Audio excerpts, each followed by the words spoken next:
अस्सलाम वालेकुम नाज़रीन, प्रोग्राम खेत खलियान के साथ मैं हूं अतर लाशारी और आज का प्रोग्राम हम करने जा रहे हैं लाइफ स्टॉक मैनेजमेंट के हवाले से। और उसमें जो कुर्बानी वाले जानवर हैं उनको कैसे पालना है, उनकी खुराक क्या है और उनको कैसे रखना है, उनको माहौल कैसा देना है। पहले पोर्शन में हम आपको कुर्बानी के जो जानवर हैं उनके बारे में बताएंगे। फिर जो दूध वाले जानवर हैं, दूध वाले जानवरों के लिए अच्छी खुराक कौन सी है, क्या हो सकती है, मसाइल क्या हैं, बीमारियां क्या हैं, उनको कंट्रोल कैसे करना है। और डिपार्टमेंट ऑफ लाइफ स्टॉक जो है वो क्या कर रहा है फार्मर्स के लिए और उनको टेक्निकल सर्विसेज जो है वो कैसे और फ्राहम जो है वो की जा रही हैं। तो आज के प्रोग्राम में जो है हम लाइफ स्टॉक के हवाले से जो है वो तमाम चीज़ें आपके साथ डिस्कस करेंगे। मैं अभी यहाँ पर पहुँचा हूँ फजल फार्म 19 कसी है, ये मुल्तान का इलाका है और ये मुल्तान से बिहाड़ी रोड पे मेरे ख्याल में आएँ तो आगे 5-7 किलोमीटर आगे फजल फार्म है। और प्रोग्राम के पहले हिस्से में मेरे साथ मौजूद हैं मोहम्मद अमीन भाई जो इस फार्म को हेड कर रहे हैं, इसको मैनेज कर रहे हैं टोटल। और सबसे पहले इतने खूबसूरत जो जानवर हैं कुर्बानी के लिए यहाँ पर तैयार किए गए हैं उनके हवाले से ज़रा बात करते हैं। अमीन भाई क्या हाल है? अल्हम्दुलिल्लाह ठीक ठाक हैं जी सर। अच्छा, ये बताइएगा कि माशाल्लाह बहुत खूबसूरत जानवर कुर्बानी वाले जो हैं वो हम देख रहे हैं। कितना अरसा हो गया है कुर्बानी के सेटअप को शुरू किए हुए, कब से, मतलब कितने साल हो गए हैं? अस्सलाम वालेकुम। ये सर तकरीबन सानू ना 5-6 साल तो कर रहे हैं। अच्छा जी सर। ठीक है। अच्छा, जब भी आप कुर्बानी के लिए जानवर लेते हैं जी सर, तो फिर कितने साल का, कितनी उम्र का, कितने माह का होता है तो फिर आप उसको कुर्बानी के लिए ले लेते हैं? ये सर तकरीबन साडा 1 साल का प्रोजेक्ट होंदा है। कुर्बानी तो बेच के फिर कुर्बानी तो फौरन बाद ही ले लेने इन्होंने। ठीक है। फिर साल पूरा पाल देना। अच्छा सर, बताइएगा कि कौन कौन सी ब्रीड्स जो हैं वो आप यहाँ पर? ये सर ब्रीड साढ़े को साहिवाल है, चोलिस्तानी है, ब्राह्मण है, भाई 3 किस्म देने। अच्छा जी सर। इसका सबसे अच्छी आपको लगता है कि प्रोडक्शन या वज़न जो है वो कौन सबसे अच्छा देता है, कौन सी नस्ल? ये सर वज़न जी वो ब्राह्मण नस्ल ही देती है ज़्यादा। अच्छा। नस्ल भी उन्होंने अच्छी है तो वज़न ही वही देती है।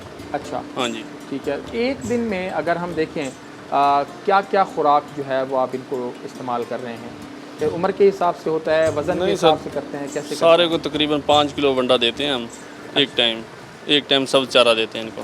अच्छा जी सर। ठीक है। वंडा मतलब एक फी जानवर को 5 किलो जी सर रोज़ाना का? हाँ जी। तो उसका फिर रोज़ाना के हिसाब से वज़न चेक करते हैं? नहीं, वज़न नहीं चेक करते। का कितने दिन बाद चेक करते हैं? वज़न चेक ही नहीं करते हम। अच्छा, उसकी क्या वजह है? कोई वजह नहीं, बस पर नज़र आ जाता है जानवर की अच्छा। तरबियत से देख के पता चल जाता है। अब ये जो औसत आपके पास जानवर हैं, हमें तकरीबन एक जैसे ऊपर नीचे 18-20 का फ़र्क होगा। जी जी सर। इस वक्त तक इनकी जो वज़न है वो कितना होगा जानवर का? 10-12 मन है, तो 20 मन का भी है। जैसे ये खड़ा है, अच्छा। इस तरह 18 मन का है, वो भी 17-18 मन का है। अच्छा। ये 2-3 जो खड़े हैं वज़नी है ये। अच्छा, तो आपके पास जो बेहतरीन जानवर हैं उनका वज़न कितना हो जाता है? 18 से 20 मन हो जाता है। 18 से 20 जी मन। सर। तो इसकी फिर अगर हम मार्केट देखें तो मार्केट कैसे है? मुल्तान में फ़रोख्त हो जाते हैं या? जी सर, लाहौर में हम बेचते हैं जाके। अच्छा। इधर मुल्तान में भी सेल करते हैं, उधर भी बेचते हैं। ठीक है। हाँ जी। एक जानवर अगर कोई 20 मन का जानवर है तो फिर वो कितने तक का, मतलब ये जैसे माशाल्लाह खूबसूरत जानवर हैं, कितने तक का फ़रोख्त हो जाता है? ये सर 8-10 लाख का फ़रोख्त हो जाता है। 8 से 10 लाख जी का। सर। तो जब आप इसको लेते हैं उस वक्त इसकी उम्र कितनी होती है इस कुर्बानी पालने के लिए जब आप जी लेते सर, हैं? उस साल तकरीबन सर 2 साल होती है। 2 साल अब का ये आप 2.5 लेते हैं? साल का हो गए, कोई 3 साल के हो गए बीच में। अच्छा। जी 2 सर। साल का होता है तो आप उसको 2-2.5 साल का। 2 से 2.5 साल का। जी सर। फिर उसको 1 साल आप पालते हैं? जी सर। अच्छा, बिल्कुल ठीक है। अच्छा, ये भी बताइएगा कि इस 1 साल के अंदर आप कोई जमा खर्च उसका रखते हैं कि एक जानवर जो है वो हमारा कितना ख़र्चा जो है उस पर हुआ है और ये उसने सर हमें दिया कितना है? एक जानवर पर तकरीबन 40 से 50 हज़ार खर्चा आ जाता है। अच्छा। जी सर। पूरे साल में? जी सर। ठीक है। 50 हज़ार तकरीबन खर्चा आ जाता है। 50,000? जी सर। तो जब उसको 2-1 साल का वो होता है तो लेते हैं, उस वक्त तक कितने का मिल जाता है? मतलब जो लोग नए इस वक्त हमें देख रहे हैं। ये सर इनके मुख्तलिफ रेट हैं सबके। अच्छा। कोई 2 लाख का भी लिया है, कोई 2.5 का भी लिया है, कोई 5 का भी लिया है, कोई 6 का भी लिया है। अच्छा। यहाँ पर हम परचेज़ करते हैं। अच्छा 2 से ऊपर 6 तक। ठीक है। आपको जी कैसा लगता है जो हमें इस वक्त टीवी पे देख रहे हैं नाजरीन, जी सर। उनके लिए एक मतलब क्या कहेंगे कि ये कैसा काम है और इसमें सबसे ज़्यादा आपको क्या लगता है? आपने बहुत सारे जानवर ऐसे भी होंगे कि आपने उनको खुराक अच्छी खिलाई होगी लेकिन उन्होंने वज़न नहीं किया होगा। जी अच्छा, सर, होते इसमें वो भी होता है, उसकी जी, क्या जी। वजह होती है? बस सर वो उनका मसला होता है जानवर का जो सही उसकी ग्रोथ नहीं करता। अच्छा, जी सर। उसमें कोई नस्ल का भी मसला होता है? नहीं, नस्ल का कोई नहीं होता सर। अच्छा, जी सर। ठीक है। लाइफ स्टॉक डिपार्टमेंट के हवाले से बात करें तो वो भी आपको फिर इस हवाले से कुछ सर्विसेज फराहम करते हैं कुर्बानी के जानवरों के हवाले से? जी सर, आते हैं डॉक्टर इधर से। अच्छा, हाँ जी, वैक्सीन वगैरह करते हैं। ठीक है, हाँ जी। बिल्कुल ठीक है। तो इनकी खुराक के हवाले से भी एक तो इनको वंडा डालते हैं, जी सर। एक इनको सब चारा डालते हैं। जी सर। अच्छा, जो साइलेज की अगर हम बात करते हैं, जैसे दूध वाले जानवरों को साइलेज देते हैं, जी, साइलेज जी। मकई का बना के रख लिया, क्या इनको भी वो साइलेज देते हैं? जी सर, इनको भी देते हैं 2-2.5 किलो एक जानवर को ना, 2-2.5 किलो सब्ज़ चारा, 2-2.5 किलो साले मिक्स करके देते हैं शाम को इनको। मिक्स करके देते हाँ हैं? जी। बिल्कुल ठीक है। तो ये क्योंकि ये हमारी मकामी ब्रीड है, इनको गर्मी सर्दी का तो कोई ज़्यादा मसला नहीं नहीं होता? सर, ये हवादार शेड हैं इधर। हवादार शेड है। हाँ जी। तो कितने जानवरों पर आपने एक मुलाजिम जो है वो रखा हुआ है? क्योंकि मैं GM डेयरी फार्म सिंध में गए थे, तो वो भी कुर्बानी के जानवरों का काम कर रहे थे, तो उनका कहना था कि हमारा हर 10 से 12 जानवरों के ऊपर हमारा एक मुलाजिम होता है, जो उनकी देखभाल करता है, उनको पानी पिलाता है, जी, जी। खुराक का ख्याल रखता है। तो आप ने एवरेज क्या है, कितने जानवरों पर जो है वो एक बंदा होना चाहिए जो उनकी अच्छी देखभाल कर सके? ये सर ਅਸੀਂ 17 ਤੋਂ 18 ਜਾਨਵਰਾਂ ਦੇ ਇੱਕ ਆਦਮੀ ਰੱਖਿਆ ਆ। अच्छा, ਉਹ ਇਹਨਾਂ ਨੂੰ ਨਹਾਉਂਦਾ ਧੋਂਦਾ ਵੀ ਹੈ, ਚਾਰਾ ਵਗੈਰਾ ਵੀ ਪਾਉਂਦਾ ਹੈ, ਸਾਰਾ ਕੁਝ ਕਰਦਾ, ਪਾਣੀ ਵੀ ਪਿਲਾਉਂਦਾ है। अच्छा, हाँ जी। बिल्कुल ठीक है। इनको नहलाना कितने दिन बाद नहलाते हैं? रोज़ाना नहलाते हैं इनको सुबह को। इसकी क्या वजह? वैसे कहते हैं ना कि जो भैंस है उसको तो चलो वो पानी का जानवर है, जी सर। लेकिन इनको खूबसूरती ये के लिए सर नहलाते खूबसूरती हैं के या? लिए नहलाते हैं इनको। अच्छा, खूबसूरती के जी लिए। सर। किस चीज़ से नहलाते हैं? कुछ शैम्पू वम्पू शैम्पू करते से नहलाते हैं। हैं? अच्छा, जी सर। शैम्पू से जी इसको जो है वो नहलाया जाता है। माशाल्लाह खूबसूरत जानवर हैं। अच्छा, ये भी बताइएगा कि ये इनमें कुर्बानी के जानवर को जब आप पाल रहे हो, जब आपने जी सर। शेड बनाया हुआ है, फार्म बनाया हुआ हाँ है, जी। मसला मसाइल कहाँ आते हैं? कहाँ ऐसा लगता है कि नहीं यार यहाँ परेशानी है, इनकी बीमारियों के हवाले से इनके? ਇਹ ਸਰ ਬਿਮਾਰੀਆਂ ਤਾਂ ਅਲਹਮਦੁਲਿਲਾ ਨਹੀਂ ਆਉਂਦੀਆਂ, ਲੇਕਿਨ ਜਦੋਂ ਇੱਕ ਜਾਨਵਰ ਨੂੰ ਚਾਰਾ ਸ਼ਾਰਾ ਹਰ ਚੀਜ਼ ਦੇਣੀ ਉਹ ਗਰੋਥ ਨਹੀਂ ਕਰਦਾ, ਉੱਥੇ ਮਸਲਾ ਆਉਂਦਾ ਬਸ, ਬਾਕੀ ਤਾਂ ਕੋਈ ਮਸਲਾ नहीं है ना। हाँ जी। उसमें कुछ चीज़ें आपने निकाली हैं कि भाई एक जानवर को भी हम 5 किलो वंडा और 5 किलो घास दे रहे हैं, दूसरे को भी दे रहे हैं, एक ने वज़न ठीक कर लिया है, दूसरे ने ठीक किया, या ये भी होता है कि जैसे आप कह रहे हैं ये जो ब्राह्मण है ना, जी सर। ब्राह्मण कहते हैं कि वो वज़न अच्छा बहुत ज़्यादा डाल- अच्छा जी सर। गेन करता है। हमारा जो चौलिस्तानी और साहिवाल को अगर हम देखें जी सर। ब्राह्मण के मुकाबले में, जी सर। तो वो कितने आपको लगते हैं? वो सर उनकी खूबसूरती तो काफ़ी ज़्यादा है, लेकिन वज़न इतना नहीं करते जितना ये करते हैं। अच्छा, जी सर। तो गोश्त का अगर हम टेस्ट के हिसाब से बात करें? वो तो फिर साहिवाल और चौलिस्तानी का ही है ना, अच्छा, इनका टेस्ट थोड़ा सा कम होता है। इनका टेस्ट ब्राह्मण का कम होता है? जी सर। क्योंकि वज़न पर इसका ज़्यादा जी जोर जी होता सर। है। एक साल अगर आप इसको अच्छी खुराक दें, जी तो सर। एक साल में ये कितना वज़न जो है वो अपना बढ़ा लेगा? 4-5 मन तो कर ही जाता है सर। 4-5 मन? जी सर। तो 6 4-5 मन भी कर तो, जाते हैं। अच्छा, ये वैसे कम नहीं वज़न, मेरा तो अंदाज़ा है कि 10 एक मन तक शायद ये कर लेते हों। नहीं सर, 10 मन नहीं करते। अच्छा, एक साल में 5-6 मन जी सर। कर लेते हैं। तो ये मन के हिसाब से अगर फरोख्त करें तो कितना बिकता है? नहीं सर, मन के हिसाब से नहीं हम करते। नहीं करते, जी सर।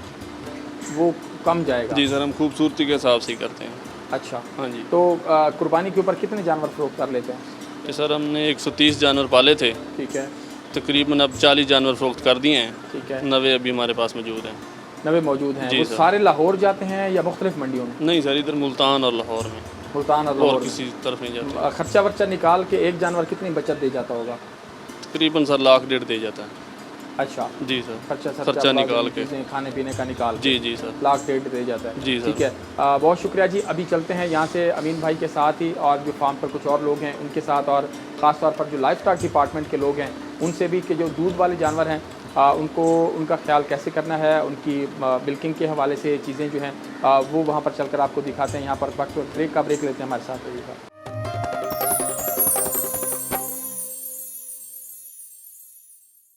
वेलकम बैक जी। अभी हम फार्म से ज़रा इधर आए हैं। मैंने कहा थोड़ा सा गर्मी बहुत ज़्यादा है, क्योंकि मुल्तान की गर्मी जो है वो बताती है, तो अभी थोड़ा सा एक पोर्शन जो है प्रोग्राम का यहाँ करेंगे, फिर हम आपको लेकर जाएंगे और फार्म का विज़िट कराएंगे। फार्म में ख़ास तौर पर वहाँ पर जो भैंसें हैं, वहाँ पर जो गाय हैं, उनके हवाले से अमीन भाई से अभी हम बात कर रहे थे कुर्बानी वाले जानवरों के हवाले से। तो अभी ज़रा जो दूध वाले जानवर हैं इनके उनके हवाले से बात करते हैं। अमीन भाई, ये दसो कि तुहाडे कोल दूध वाले कितने जानवर हैं, उन्हां दा सर्कल जिहड़ा तुसीं किवें बनाया होया कि कितने जानवर गब्भण थी वेंदे ते कितने तुहाडे दूध देंदे पे होंदे, उन्हां दा कोई सर्कल कोई तरतीब दिता होए फ्लॉक के, वैसे ही बस जिहड़ा गब्भण थी गया ठीक है, जिहड़ा दूध देंदा पे ठीक है, क्या हालात हैं?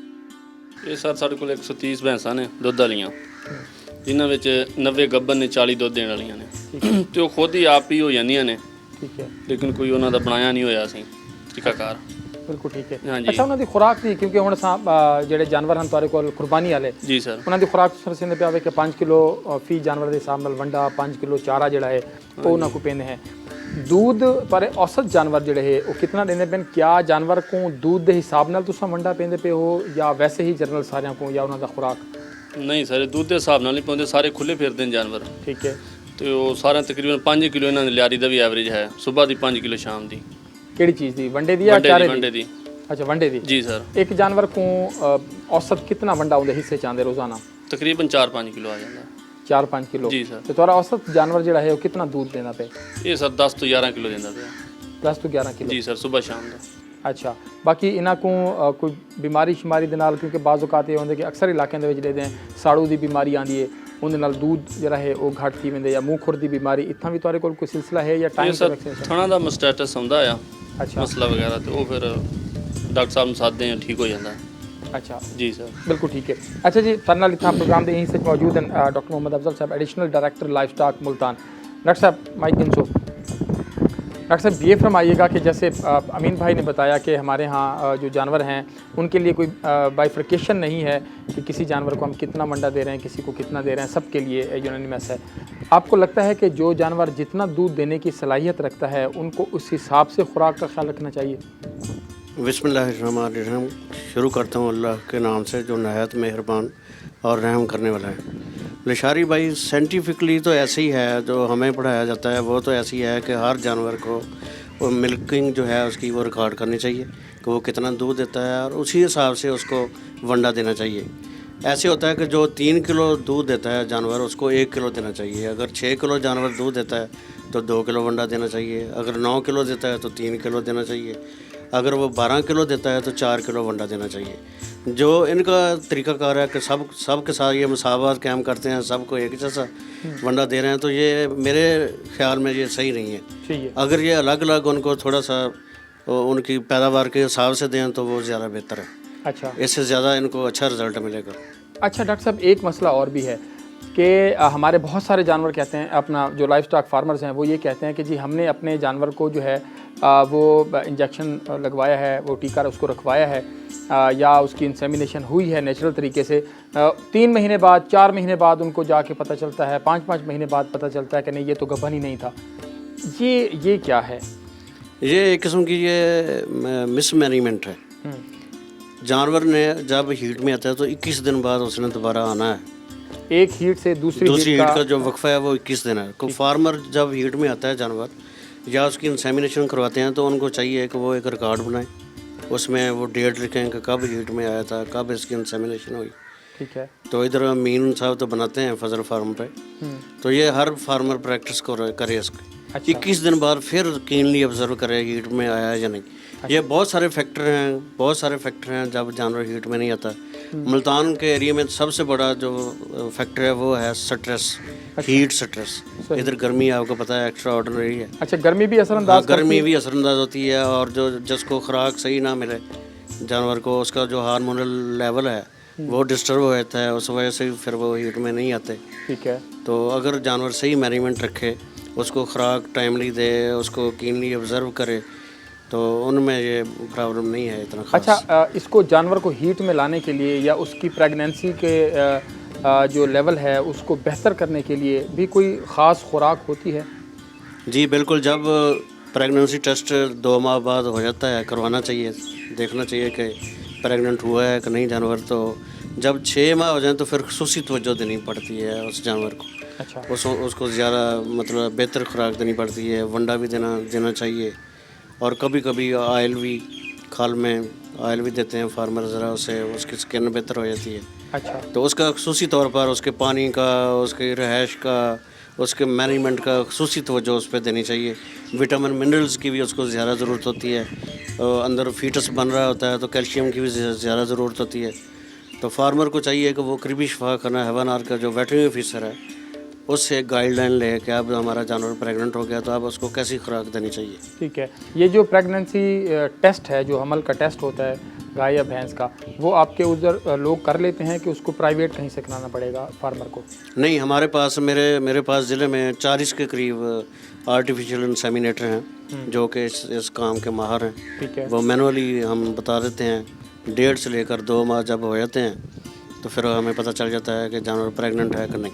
अच्छा जी। अच्छा, ये भी डॉक्टर साहब बताइएगा, बहुत सारे लोग देहातों में वो जो थर्मस है जिसमें वो होते हैं आर्टिफिशियल जो इंसेमिनेशन जिससे वो करते हैं, तो बहुत सारे लोग हैं जो ट्रेंड भी नहीं होते, बस उनको हाथ वो आ गया, उन्होंने अपना बिज़नेस बना लिया, किसी से 200 का टीका, किसी को 1000 का, किसी को 1500 का, जो भी है। वो कितना ख़तरनाक है? क्योंकि आपके जो लोग हैं, जो महकमे के लोग हैं, वो तो ट्रेंड होंगे ना, उनको बाकायदा तरबियत दी जाती होगी कि इंसेमिनेशन, आर्टिफिशियल इंसेमिनेशन करनी कैसे है। तो ये भी है उस गाय के लिए ख़तरा हो सकता है कि जो लोग ट्रेंड नहीं हैं, जो वैसे ही अपने पढ़े लिखे भी नहीं हैं और कारोबार ही उन्होंने अपना बनाया हुआ है, उससे कोई असर पड़ता है, कोई ख़तरा हो सकता है? ऐसे है कि ये सबसे पहले तो फार्मर को जो है ना इस पे तवज्जो देनी चाहिए। उसको देखना चाहिए कि जिससे हम काम करवा रहे हैं ये गवर्नमेंट मुलाजम है और या ये ब्रीडिंग अथॉरिटी है कि हमारी, उसका कार्ड देखें, कार्ड दिखाएं आप रजिस्टर्ड हैं ब्रीडिंग अथॉरिटी। ब्रीडिंग अथॉरिटी वगैरह कार्ड हम देते हैं, लाइसेंस बनता है, वही लोग ये काम कर सकते हैं जिनके पास ब्रीडिंग अथॉरिटी में वो रजिस्टर्ड हो। अनरजिस्टर्ड से करवाना बिल्कुल ख़तरनाक है, वो नुकसान बन जाएंगे। तो फार्मर को चाहिए सबसे पहले वो इस बार का मद्देनज़र रखे कि रजिस्टर्ड भी है। अच्छा। हाँ, अनरजिस्टर्ड से नहीं करवाना चाहिए। दूसरा, फार्मर को ये प्रैक्टिस करनी चाहिए कि जो स्ट्रा जो है खाली, वो हर जो इंसेमिनेटर है उससे लेकर अपने पास रखे। अच्छा। बाद में भी उसकी तफ्तीश करे कि ये कौन सा सीमन रख गया, क्या है। सीमन भी हम बकायदा एक ब्रीडिंग एक्ट बन गया है 2016, हर सीमन हम परमिशन नहीं देते कि वो उससे इंसेमिनेशन की जाए। अच्छा। वो रजिस्टर्ड है बकायदा फर्म में, वो हमारे पास लिस्ट है। फार्मर मेरे दफ्तर में आए, मुझसे लिस्ट ले ले, और मैं अब कोशिश करूँगा कि हर हॉस्पिटल में उसकी लिस्ट वेज़ा कर दी जाए। सही। कि ये कंपनी है जो रजिस्टर्ड है, उसी कंपनी का या गवर्नमेंट का जो सीमन है वो भी बड़ा अच्छा है।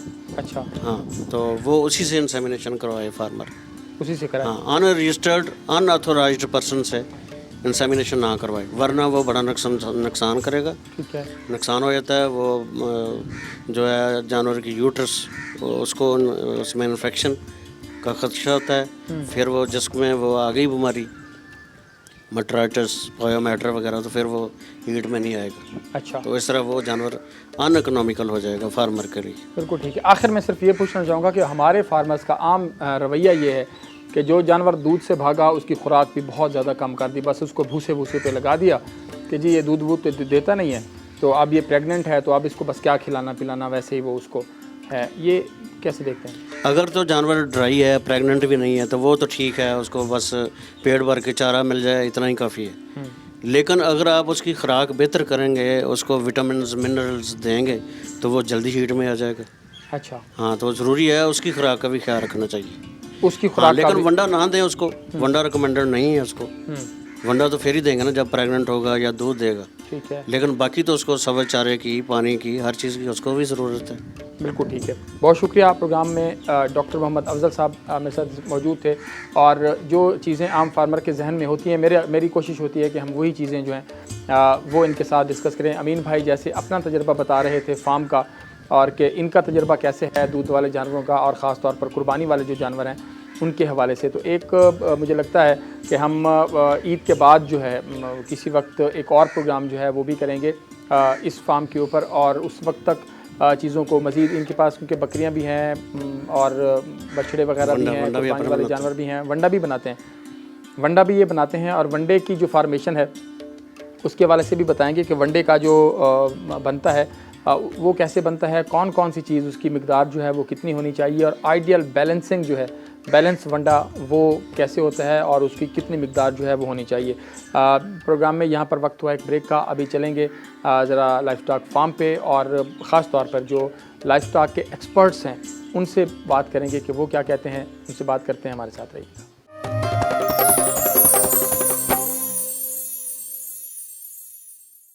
वेलकम बैक जी। अभी पहुँचे हम जहाँ पर गाय हैं उनकी मिल्किंग के हवाले से, उनके इश्यूज़ के हवाले से डॉक्टर कमाल साहब हमारे साथ मौजूद हैं, veterinary officer life stock department Multan से। और पहले हम अमीन भाई से जैसे बात कर रहे थे कुर्बानी के जानवरों के हवाले से, अभी हम जो दूध वाले जानवर हैं उनके हवाले से जो हैं वो बात कर रहे होंगे।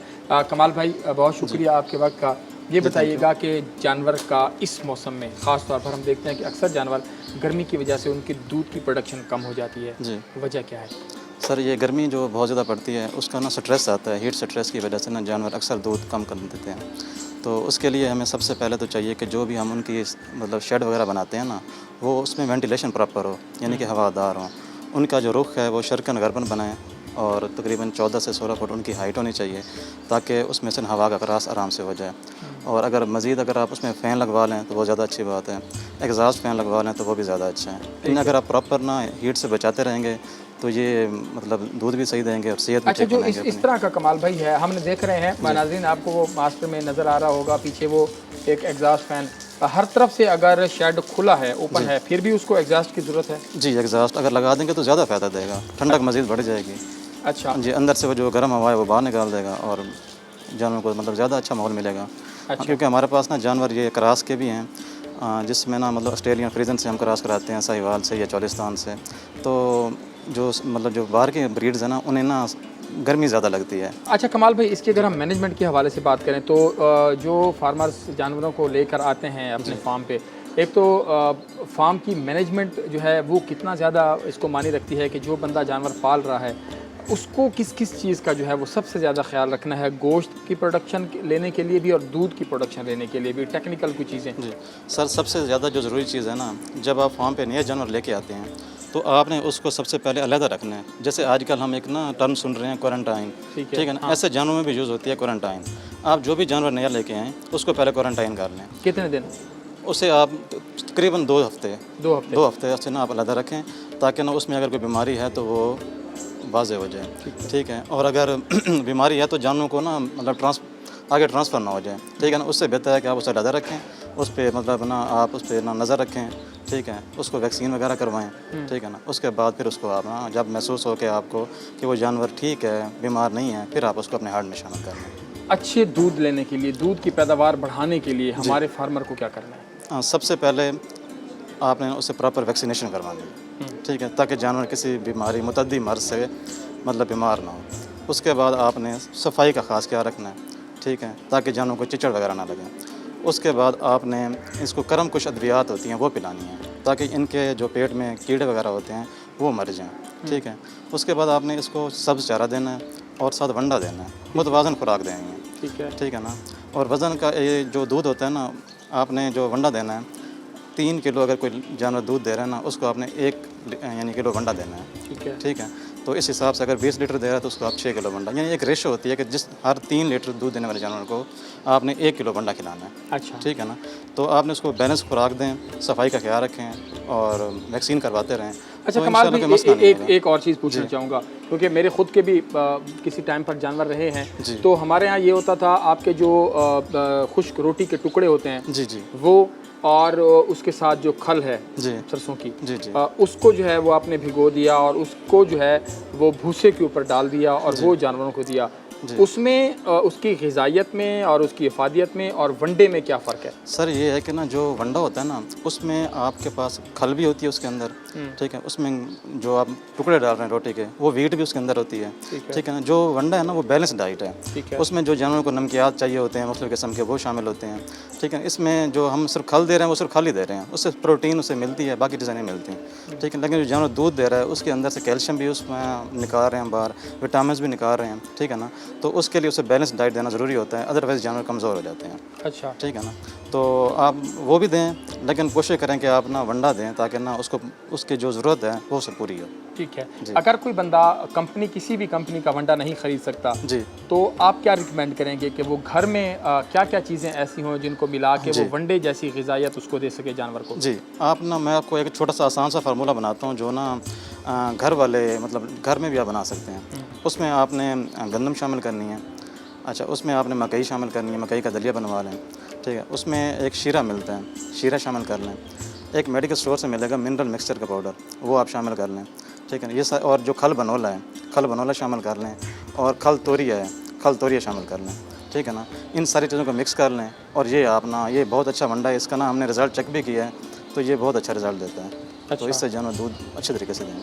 अच्छे तरीके से देता है। एक चीज़ ये भी बता दें कि हमारे जो जानवर हैं, हमारे जो लाइफ स्टॉक फार्मर हैं, जो दही इलाकों में ख़ास तौर पर रहते हैं, उनके पास अगर सब्ज़ चारा नहीं है तो उन्होंने 5-10 किलो भूसा लिया, उसके ऊपर थोड़ा सा 1 किलो उसमें चारा मिक्स किया, या अगर वो नहीं है, हमने ये भी देखा है कि लोग खुश्क भूसे के ऊपर हल्का सा पानी डाल के उसके ऊपर 1 प्लेट आटा डाल देते हैं और वो खुश्क भूसा जो है वो जानवर खा रहा होता है। जी सर, ये जो भूसा है ना, भूसे में ग़िज़ाइयत 0% है। अच्छा, ज़ीरो है? ज़ीरो है, ठीक है ना। भूसा मतलब कोई ना इनके खाने की चीज़ नहीं है, इससे ये पेट तो भर लेते हैं अपना, ठीक है ना, लेकिन ये इनकी सेहत नहीं बनती उस चीज़ से, ठीक है ना। आप उसका दूध पर कोई असर होता है बढ़ाने में? जी बिल्कुल, अगर आप भूसा दे रहे हैं, ग़िज़ाइयत 0 है, तो दूध तो उसका कम होगा ऑटोमेटिकली। बिल्कुल ठीक है ना। उन्हें वही ग़िज़ाइयत मिलती है जो आपने उसको आटा दे दिया है या रोटी के टुकड़े पर डाल दिए, वही ग़िज़ाइयत उनको मिल रही है। बहुत सारी दफ़ा ऐसे भी होता है, मैं अपने नाज़रीन के लिए भी हम ये बताएं कि जब आप रोटी के टुकड़े जो है वो उसमें डाल रहे होते हैं, तो बहुत सारी रोटी ऐसी भी होती है, टुकड़े ऐसे होते हैं जिनको वो फफूंदी लगी होती है, वो बीमारी का बायस बन सकती है। बिल्कुल बन सकती है। अगर वो ज़्यादा देर पड़े रहेंगे घर में आपने रखे हुए हैं, अगर उसे फंगस लग जाएगा तो वो ऑटोमेटिकली जानवर बीमार होगा उससे। अच्छा। हम हमारे इंसानों में भी ये मसला बन जाता है, तो जानवर भी इंसानों की तरह ही हैं, ठीक है ना। तो उनमें भी ना फूड पॉइजनिंग वगैरह और दूसरे भी जो मतलब स्टोमक के मसाइल हैं वो। एक अच्छे जानवर को कितना दूध रोज़ाना देना चाहिए, सुबह शाम को मिला के, प्रॉफिटेबल के हिसाब से आप अगर देखें तो? तकरीबन जो सर हमारी जो गायें हैं ना, वो जो क्रॉस जानवर हैं, 18 से 20 लीटर उसको देना चाहिए दूध। अच्छा जी, और जो हमारी भैंस है उसको 10 से 12 लीटर देना चाहिए अगर आपने प्रॉफिट लेना है तो, ठीक है ना। वरना 4-5 लीटर ले रहे हैं तो उसका कोई फ़ायदा नहीं है। कोई फ़ायदा नहीं जी। जो भैंस है वो तकरीबन 10 से 12 लीटर दूध दे, और जो गाय है वो 18 से 20 लीटर दूध। अच्छा जी। गाय जी 18 से 20 लीटर जो है उसको दूध देना चाहिए, और इससे कम जो है वो 4-5-7 लीटर वाली वो उसके आपके किसी फ़ायदे में नहीं है। यहाँ पर हमने बात की कुछ टेक्निकल हवालों से भी। अभी जो है चलते हैं, एक ब्रेक का वक्त हुआ है, और ब्रेक के बाद जो है वो दोबारा इसके ऊपर जो गुफ्तगू करेंगे, ख़ास तौर पर जो मुल्तान डिवीज़न के अंदर जो चीज़ें हो रही हैं। Director livestock Multan division जो है वो हमारे साथ मौजूद होंगे, उनसे बात करेंगे। हमारे साथ रहिए।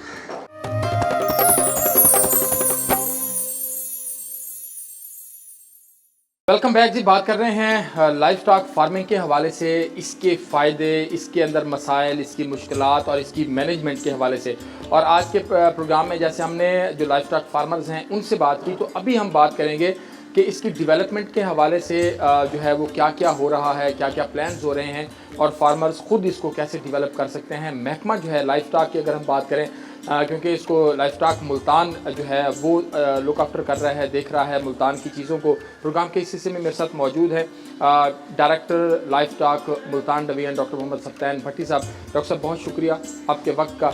ये बताइएगा कि हमने पहले जो जानवर पाल रहे हैं, मवेशी पाल हैं, उनसे भी बात की, फार्म की मैनेजमेंट भी देखी। इस तरह का स्ट्रक्चर आपको लगता है कि कितना बेनिफिशियल है? प्रोडक्टिविटी हिसाब से देखें, बेनिफिट्स के हिसाब से देखें, प्रॉफिटेबिलिटी के हिसाब से देखें, क्योंकि बहुत सारे लोगों ने जो है वो इसको इस स्ट्रक्चर को नहीं बनाया, स्ट्रक्चर पे कम पैसे लगाए हैं और प्रोडक्शन पे जो है वो ज़्यादा तवज्जो दी है। कैसे देखते हैं? इस पे सबसे जो बेस्ट चीज़ है वो ये है कि इनिशियली जो है ना, हमें फार्म के इंफ्रास्ट्रक्चर पे हमारे फार्मर्स को मिनिमम से मिनिमम इन्वेस्टमेंट करनी चाहिए। और इंफ्रास्ट्रक्चर पे जो हमारा ये बेसिक बिल्डिंग्स हैं, इस पे हमें कॉस्ट जो है ना रिडक्शन पे रखनी चाहिए। जितना हम सेव कर सकते हैं, जस्ट हम पिलर्स और उस पर बुनियाद करके बेस करके तो हम अपना स्ट्रक्चर बनाएं। हमारा जो स्ट्रक्चर है फार्म का, वो एनिमल्स के लिए एयरी होना चाहिए, उसमें हवा का गुज़र ठीक हो, प्रॉपर हो, ताकि वो उसका जो गोबर है या उसका यूरिन पेशाब वगैरह है वो ड्राई होता रहे। उस ज़मीन जो है ना वो साफ़ रहे, क्लीन रहे, नीट रहे। जो जार्म्स हैं, यहाँ से जो जार्म्स निकलने हैं वो उनसे बचत हो। मैक्सिमम अगर हम देखें कि अगर मैस्टाइटिस जो थन्नों की बीमारी है, वो अगर जानवर में हो जाए तो वो जानवर की प्रोडक्शन और जानवर का वो जो थन और जानवर की जो वो सेहत है, वो कंडीशन है, वो कभी भी उस स्टेज पे नहीं पहुंच पाता। बिल्कुल ठीक है। इससे बचाव के लिए ज़रूरी है कि हम अपने जानवर को नीट एंड क्लीन एनवायरनमेंट दें, बजाय इसके कि हम उसके इंफ्रास्ट्रक्चर पे लगे रहें। सही। इंफ्रास्ट्रक्चर पे हमने ज़्यादा नहीं जाना, उसकी सेहत पे, उसकी एनवायरनमेंट की कंडीशंस पे। जैसे आजकल के ह्यूमिड एनवायरनमेंट में और सख्त गर्मी के वेदर में हम इंसान अगर देखें तो थोड़ी सी उसके बाद जो है ना, हम भी ऐसी पोजीशन पे आ जाते हैं कि बैठना मुहाल हो जाता है। माहौल हो जाता है, बिल्कुल ऐसे। जानवर जो कि ना बोल सकता है ना बता सकता है, उसने सिर्फ अपने एक्सप्रेशंस देने हैं। उसके एक्सप्रेशंस का वे यही है कि वो उसकी कंडीशन डल हो जाएगी, बिल्कुल ठीक है। उसके अलावा उसकी प्रोडक्शन ड्रॉप हो जाएगी। इन चीज़ों को मेंटेन रखने के लिए हमें उसे कंफर्टेबल इन्वायरमेंट जो है वो बहुत ज़्यादा ज़रूरी है। और ये जो हमारे नाज़रीन इस वक्त देख रहे हैं उनके लिए ये चीज़ें जो है जो लाइफ स्टॉक फार्म जिन्होंने बनाए हुए हैं या जो बनाना चाह रहे हैं, तो उनके लिए हम कोशिश कर रहे हैं तमाम बेसिक्स जो है वो उसको जो है उनको प्रोवाइड करें। डॉक्टर साहब, इससे पहले कि मैं आपके जो पॉलिसी मैटर्स हैं मुल्तान की सतह तक के उसके ऊपर बात करें, फिर ये बताइएगा कि सराइकी वसेब जो है जनूबी पंजाब की अगर हम बात करें, यहाँ पर आपका बहुत वसी एक्सपीरियंस है इस चीज़ का। कौन सी ब्रीड सबसे अच्छी प्रोडक्शन दे रही है, कौन सी ब्रीड इसके मौसम को जो है वो एब्जॉर्ब करती है, अच्छी प्रोडक्शन देती है, गर्मी और सर्दी को बर्दाश्त करते हुए आप क्या रिकमेंड कर रहे हैं? क्योंकि बहुत सारे लोग फ्रीजन और ऑस्ट्रेलियन और मुख्तलिफ़ किस्में बाहर से लेकर आए हैं, तो यहाँ पर हमने देखा है कि बहुत ज़्यादा सर्वाइव नहीं कर पाती। आप क्या कहेंगे? उसमें इस तरह से है, जो इम्पोर्टेड एनिमल्स हैं उनके लिए एक तो हमें उसकी प्योरिटी 100% की तरफ नहीं जाना चाहिए, उनको हमें क्रॉस में रखना चाहिए। ठीक है। क्रॉस जितना होगा उसमें ये होगा कि उसमें एनवायरनमेंट का स्ट्रेस बर्दाश्त करने की जो है ना वो सलाहियत जो हमारे जानवरों की है वो उसमें मिक्स हो जाएगी। और वो जो है ना 50-50 पे उसको अगर हम रखें, उसको 50-50 से ऊपर जो 100% की तरफ जब जाते हैं हम, तो वो जो है ना फिर हमें उस पर एक्सपेंडिचर करना पड़ता है। वो इन शेप ऑफ इलेक्ट्रिसिटी भी है, इन शेप ऑफ इक्विपमेंट्स भी है, हमें फैंस वगैरह लगाने पड़ते हैं, फिर उसके लिए स्प्रिंकलर लगाने पड़ते हैं। तो उनसे बचने के लिए, इस तरह की चीज़ों से और एक्सेसिव एक्सपेंडिचर से बचने के लिए वो ज़रूरी है कि हम एक तो क्रॉस की तरफ जाएँ, 100% प्योर एनिमल ना हो। और दूसरा ये है कि अगर हम अपनी चोलिस्तानी और साहिवाल पे मेहनत करें, उसको फीडिंग प्रॉपर दें।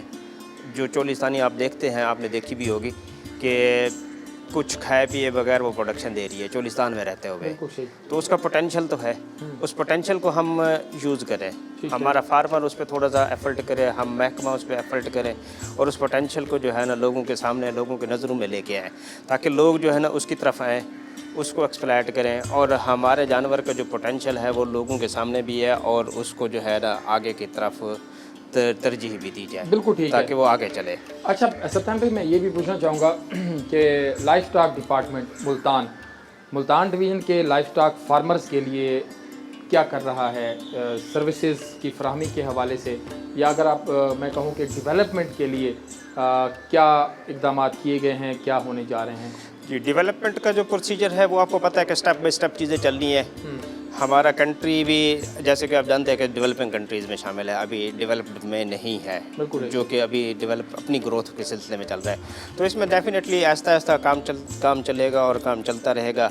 इस पे पहले स्टेप पे हमारी डिस्ट्रिक्ट लोधरा में जो डिस्पेंसरीज़ हैं, जो कि पहले बहुत कम थी, उसके डिस्ट्रिक्ट स्ट्रेंथ के मुताबिक अब वो हम 52 नई डिस्पेंसरीज़ वहाँ पे बना रहे हैं। अच्छा। इसके अलावा जो है ना इस साल जो गुज़श्ता साल गुज़रा फाइनेंशियल ईयर हमारा, इसमें हमने लोगों में तरगीब दिलाने के लिए कट्टा फरबा और कट्टा बचाओ प्रोग्राम जो है ना वो चला है। उसके तहत लोगों को जो है ना अवेयरनेस भी दी गई ताकि लोग उस तरफ आएँ और उसके बेनिफिट्स को ज़रा ऑब्ज़र्व करें वो महकमे के साथ मिलकर। अभी इस साल फिर कंटिन्यू वो 4 साल चलनी है, 1 साल गुजर चुका है, बाकी आगे 3 साल मज़ीद वो चलेगी। अच्छा, कंटिन्यू है। इसके अलावा जो वैक्सीनेशन की सर्विसेज हैं वो हम फार्मर्स को डोर स्टेप पे फ्री ऑफ कास्ट प्रोवाइड कर रहे हैं, जो कि 5-6 साल पहले विद चार्जेस थी और चार्जेबल सर्विसेज थी। इसी तरीके से नस्ल कशी के लिए भी जानवरों में जो है ना जिन लोगों को विलायती या इम्पोर्टेड या क्रॉस का शौक़ था, उसके लिए भी हम महकमा ने जो है ना सब्सिडाइज्ड रेट पे इनको सीमन प्रोवाइड किया फार्मर्स को। वो आलमोस्ट जो है ना बाहर से अगर हम देखें तो वो 1000, 1500, 2000, 5000 तक डोज पड़ती थी, जो कि इस गुज़श्ता सालों में फार्मर्स को 250 से 350 रुपए में मुहैया की गई। अच्छा, इम्पोर्टेड सीमन की डोजेस।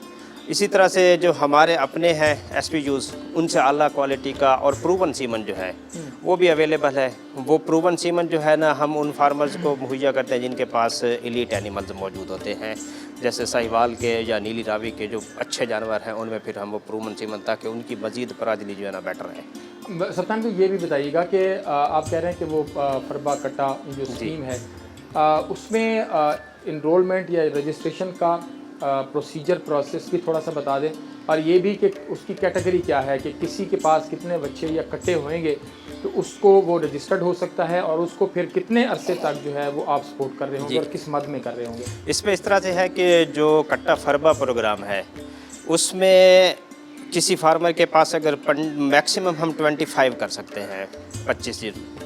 अगर वो 25 हैं किसी एक फार्मर के पास तो 25 उसी एक फार्मर के रजिस्टर हम कर लेंगे, और अगर नहीं है तो फिर हम 4-5 बंदों का ग्रुप बना लेते हैं। हमने एक ग्रुप जो है ना वो 25 जानवरों का बनाना है, 25 जानवरों का ग्रुप बनाना है। तो वो 25 जानवरों का ग्रुप वो 3 महीनों के लिए जो है ना वो अपने पास रखेंगे। सही। और रोज़ाना का जो है ना उसका मिनिमम वेट गेन जो है ना 700 ग्राम होगा। हम 15 दिन के बाद उस एनिमल का वज़न करते हैं बाई मेजरमेंट, बिल्कुल सही है। मेजरमेंट के तहत। तो वो उसके स्केल्स हैं मेजरमेंट के, कितने इंचेस या कितने वो होगा तो उसके अगेंस्ट कितना वेट होगा, उस पर हम उसकी असेसमेंट करते हैं हर 15 दिन के बाद। इस दौरान में उन जानवरों की डिवर्मिंग भी की जाती है, और फार्मर को जो है ना अवेयरनेस भी दी जाती है कि भाई आप इसको ये राशन खिलाएं और ये वज़न ताकि आप गेन कर सकें। उसमें आप बता देते हैं कि इसने खाना क्या है? जी, मतलूबा जो मयार है वज़न का वो पूरा करना ज़रूरी है। सही। 90 दिनों में। अच्छा। वो 90 दिनों में जब अपना वो वज़न पूरा कर लेता है वो ऑलमोस्ट कोई 63 kg बनता है। अच्छा। 63 kg। उसके बाद उस जानवर को हम कह लें, उस जानवर के मालिक के लिए जो है ना उस जानवर की फीडिंग के हिसाब से, फीडिंग सपोर्ट कह लें, तो 4000 पर एनिमल जो है ना वो गवर्नमेंट की तरफ से उसको मिलती है सब्सिडी। वो इसके राशन की कास्ट होती है, जो मतलब है जो उसने उसको खिलाया है। 4000 पर मंथ? नहीं, पर मंथ नहीं, तीन माह का एक जानवर के लिए, यानी उसके पूरे स्कीम की मेच्योरिटी के पूरे टेन्योर के लिए। बिल्कुल ठीक है। और इसी तरीके से जो दूसरी स्कीम है वो है कट्टा बचाओ स्कीम। ठीक है। वो उसमें हम 1 महीने तक का कट्टा रजिस्टर करते हैं। बिल्कुल सही। उसके लिए कंडीशन ये है कि उसके साथ उसकी माँ का होना ज़रूरी है। उसकी वजह यह है कि आम रूटीन में या तो जानवर सेल कर दिया जाता है या बच्चा सेल कर दिया जाता है। सही। इससे बचने के लिए कट्टा बचाओ प्रोग्राम इसीलिए उसका नाम रखा गया है ताकि वो दोनों महफूज रहें। उस कट्टे को जो दूध मिलना है वो उसकी माँ से ही मिलना है, किसी और जगह से नहीं में मिलना। क्या पैसे हैं फिर? उसमें 6500 रुपया है और वो 4 माह रखना है। अच्छा। और उसमें जो कम से कम वज़न का जो वो है गेन जो है वो 300 ग्राम है। ठीक है। मैं आखिर में ये पूछना चाहूँगा आखिर में सत्यान भाई कि मुल्तान डिवीज़न को अगर हम देखें तो आपको लगता है पिछले 10 साल लाइफ स्टॉक जो है वो कहाँ था सेक्टर पूरा? अभी नए ट्रेंड्स भी आ रहे हैं, फार्मर्स खुद भी दिलचस्पी ले रहे हैं, महकमा के वसाइल जो हैं वो भी बढ़े हैं। आने वाले दिनों में, आने वाले सालों में हमारा ये सेक्टर जो है वो कहाँ इसको देख रहे हैं? देखिए, इसमें अगर हम मवाजना करें पिछले 10 सालों का, आप बड़ी देर से इस चैनल के साथ वाबस्ता हैं, आपने देखे होंगे फार्म्स की तादाद जो मैकेनाइज्ड फार्म्स हैं वो इंक्रीज़ कर चुकी है। ये इस सेक्टर की ग्रोथ का एक मेन वो है, इंडिकेटर है जिससे हम अंदाज़ा लगा सकते हैं कि लोगों का इंटरेस्ट इस तरफ है। लोग फार्मर जो है ना, इंडस्ट्रियलिस्ट भी अब इस तरफ आ रहा है। वो इसमें उसको कैश या इसको उसमें प्रॉफिटेबिलिटी नज़र आ रही है तो वो आ रहा है, अदरवाइज जो है ना ऐसी सूरत हाल ना होती। एज़ कम्पेयर टू अगर हम एग्रीकल्चर सेक्टर की तरफ जाएँ, एग्रीकल्चर सेक्टर के मुकाबले में हमारा GDP में शेयर हर साल बढ़ रहा है। सही। और इस दफ़ा भी मेरा ख्याल है कि वह लाइफ स्टॉक सेक्टर ही था जिसकी ग्रोथ जो है ना पॉजिटिव में थी। तो ये सबसे बड़ा हमारा जो है ना इस वक्त का सबसे बड़ा इंडिकेटर है जिसको हम अपने लिए जो समझते हैं कि इससे हमें हमारी ग्रोथ नज़र आ रही है। और उम्मीद काफ़ी है कि हमारा जो फार्मर है अब वो मैकेनाइज्ड तरीक़ों की तरफ और जदीद फार्मिंग की तरफ मूव कर रहा है। बेशक वो छोटा फार्मर भी है ना, वो भी अपनी एफर्ट्स इसमें कर रहा है कि वो ताकि अपने फार्म को एक ऑर्गेनाइज शक्ल में ले आए। ऑर्गेनाइज शक्ल में ले आए। बहुत शुक्रिया डॉक्टर मोहम्मद सत्यान भट्टी साहब, प्रोग्राम के इस आखिरी हिस्से में जो हैं वो हमारे साथ मौजूद थे और हमने आज कोशिश की कि जो लाइफ स्टॉक फार्मर्स हैं उनके सवालात भी कुछ थे, वो भी हमने जो यहाँ पर लाइफ स्टॉक डॉक्टर्स हैं उनसे पूछे, और फार्म की मैनेजमेंट जो है वो भी आपको दिखाई। फार्म का जो स्केल है, फार्म की जो कंस्ट्रक्शन है वो किस तरह से होनी चाहिए, हवा के रुख को कैसे देखना है, धूप और छाँव के हिसाब से कैसे देखना है, जानवरों की सेहत के लिए जो है वो क्या क्या फार्मर्स कर रहे हैं और क्या करना चाहिए, ये तमाम चीज़ें। प्रोग्राम का वक्त अपने अख्ताम को पहुँचा। अतरल्लाह शारी को इजाज़त दीजिए। अल्लाह ने के बाद।